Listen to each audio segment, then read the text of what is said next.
starting. Yeah, I'll be quick. And Carl, do you want to be introduced as like what would you like to be introduced as, I guess? Yeah, we can just say like dYdX grants contributor. Okay. All right. We are joined today by Carl, one of the dYdX grants contributors. Carl, thanks for coming on. Hey, thanks for having me. Great to be Yeah, here. of course. So the grant subDAO, which has since rebranded actually to the dYdX development program, just received 2 years of runway extension via DAO vote. Can you kind of explain, I guess, the dYdX subDAO architecture and how this grant, which is now the development program, fits into that? Yeah, for sure. So dYdX is obviously a pretty broad ecosystem at this point, but it has kind of these three buckets of core contributors. So there's kind of the core trading team, which is responsible for building and updating the code that's being used to deploy on chain. So whenever you see like a software upgrade or anything like that that's being updated on chain, that's because the core team has shipped some new version of the protocol, and that's being deployed on chain as a result through a community vote that's being done through the validators. Then there's the dYdX Foundation, who supports the protocol and kind of overall ecosystem with community work, governance work. They help kind of foster the ecosystem. And then there's the underlying community. So that's kind of the third bucket. And the community, as with most other protocols, is made up of token holders, users, validators, stakers, and then contributors, obviously.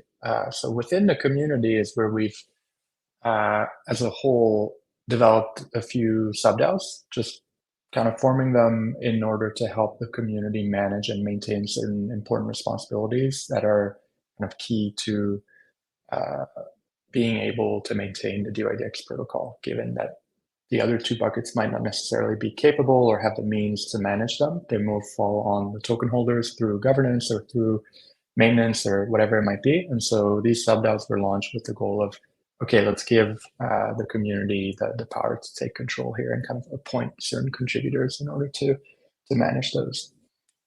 So Grants was the first one that launched over 2 years ago. It has kind of its main mission is really just to help promote the growth of the protocol through development, infrastructure, really anything that helps kind of build a protocol, and through ecosystem growth through community initiatives, kind of recruiting more contributors and just generally like promoting the protocol across the space.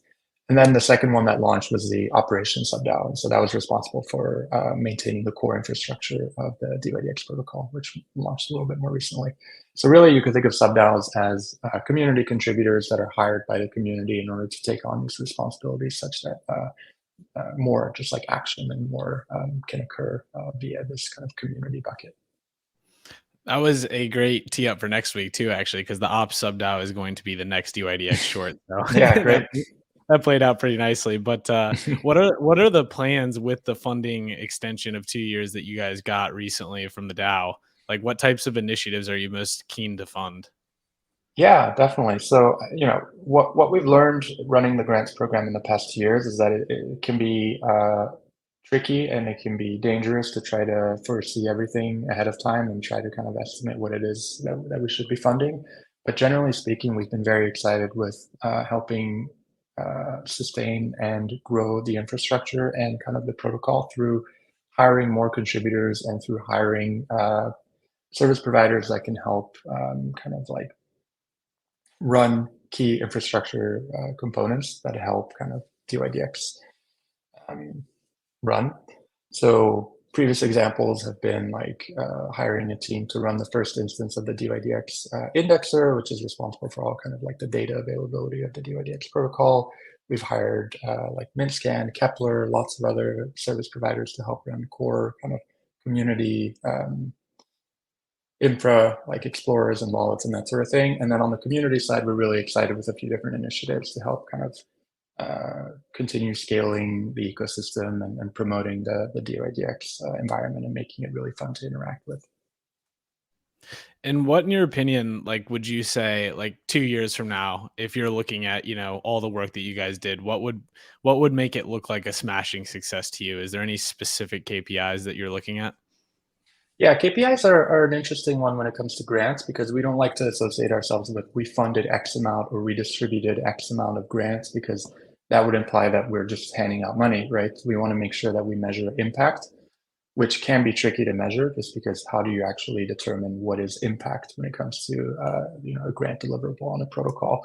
But from our perspective, if the grants program has had a significant influence in the direction and the growth of the protocol through either onboarding new contributors who have gone on to build something that is used regularly by the protocol or through recruiting contributors that are playing a key role in kind of maintaining core infrastructure for the protocol that helps it run efficiently or just has allowed it to continue growing. And then also just have we done a good enough job to continue building out the ecosystem such that being a part of the dYdX community is a fulfilling and kind of fun uh, position to be in.